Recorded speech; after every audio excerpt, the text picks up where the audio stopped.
News में खबरुनि update जो सिलसिलो जारी है। रुकन बुरला खां खबर शामिल कई पिया। जान मोहम्मद अबड़ो जे रिपोर्ट मुताबिक GDA-UC 40 जाफर खान लिगारी चेयरमैन के उम्मीदवार इरफान बलोच वरियामानी प्रेस क्लब से साफ़िन से ॻाल्हाईंदे चयो त बलदियाती चूंड में UC जाफर खान लिगारी की अवामी ताकत से खटींदासीं। असांजा मुखालिफ़ हिन वक्त पंहिंजी शिकस्त ॾिसी बौखलाहट जो शिकार थी विया आहिनि। इरफान बलोच चयो त करप्शन ज़रिए अवाम जो पैसो खाईंदड़नि खां हिन बलदियाती चूंड में अवाम सियासी तौर ते हिसाब किताब करण लाइ तैयार थी चुको आहे।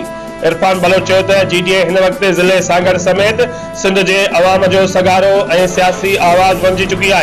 असांजा मुखालिफ़ हिन वक्त अवाम वटि पंहिंजो सियासी एतमाद विञाए चुका आहिनि ऐं हाणे असांजे मुखालिफ़नि जे ठपनि हणण वारी सियासत ख़त्म थी चुकी है। UC जाफर खान लिगारी जो मुख़्तलिफ़ बिरादरियों GDA से गॾु आहिनि। 26 जून ते कामयाबी असांजी थींदी।